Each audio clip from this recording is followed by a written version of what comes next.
We live in Buckingham, so it's we technically are in a flood zone. We were really affected by Irma, so we were anticipating the worst. Ian brought the water in, and then the water left, but it wreaked havoc on all our floors, and it damaged all the floors and the baseboards and doors and that kind of stuff. So it didn't ruin all the furniture, but everything had to go upstairs. We had men and ladies from our life group that came. They just made hundreds of trips all the way upstairs and took everything we had upstairs. The next thing I knew is they were ripping up the floors because all the floors had to come up because we were going to get new floors in like a week or something, but they were just pulling up the floors left and right. People here at our church were literally the hands and feet of Jesus. They were talking what they talk, and so we were so appreciative of that. We were blessed, I think, because we had water that came in probably, we figure about 2 inches or so, and the carpets were wet, but the tile floors were dry. And people started calling around, how you doing, Mark? How you doing, Tracy?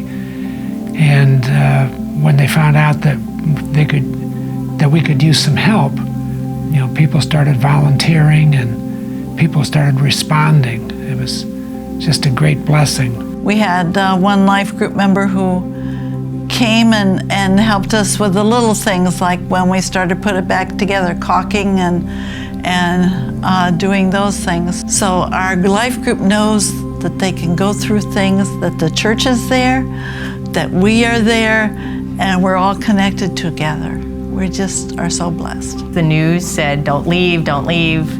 We stayed home, and then I noticed across the street from us, the water started filling up their yards. And I'm like, well, I'm glad I'm on this side of the road. And then when that was going on, the water broke through our wall from our garage. The wall next to it broke in, and all the water came into our house. And it, I guess, eventually got up to 3 to 4 foot of water in our house. And so I just said, well, let's get in your big truck. He has a big Ford Dually, and we'll go from there. But he's like, that's underwater. So I was like, well, I guess we're going to the attic.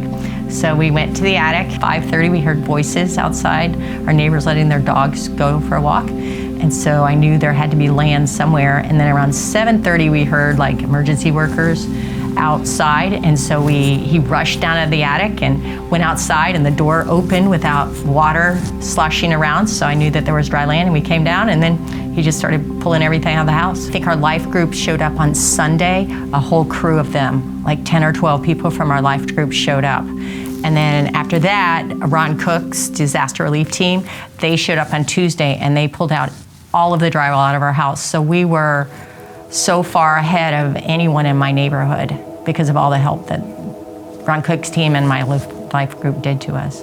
People are giving us furniture, and we're still trying to get back, but our house is livable. It made me realize that the storm isn't about me. It's about the bigger picture. We were blindsided by Ian with 6 to 7, 8 feet of water in the house. We were still in the house because I had been sick for 3 days. And when the water started coming in, Alex came and said, we need to get out. And when I got out of bed, I was up to over my knees in water. So we had a house full of water just like that. Up to our necks. And then we believe it was God that actually opened our front door, because it was against the water that the door actually opened. And it pushed us out into the front yard, across the road into mangroves. Right. And we were decided to swim across the canal to the house across the way, which was a 2-story house, and we could at least get out of the water that way. I looked away, and then when I looked back, she was gone. So not thinking anything, but she did make it around to the front. I hung on as long as I could, and I said, Lord, if you'll just send me something slow enough and big enough that I can hold on to, wherever it goes, I'll go. And landed in somebody's pool cage, and I couldn't even get up. I was so frigid by then and tired. And an elderly gentleman said to me, he says, can I help you? And I said, yes, you can. I was, had held on to the back of the people's house, and I was there, and in that period of time, the waves were 3 feet in between the houses. And of course, the water was rushing and the wind was going crazy. God sent a life preserver, a big white life preserver, and it was going kind of in between us, and all of a sudden it turned and came right to me. So I was able to hold on to the life preserver. I was able to get to the front of their house and up on the steps. It was about 5 feet tall, and I was still up to here in water. And I heard a voice, and the voice said, "I'm coming to get you." And I looked left and I looked right, and I just said, "Okay."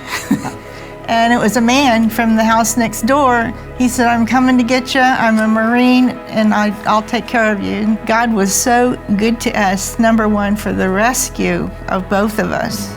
And a place to stay. Yeah. Our life group did indeed help us. As soon as they knew what happened to us, there was phone calls as well as trying cards and, where are you at? Do you need anything? Our life group heard what we went through, and because of that, we're a closer group now.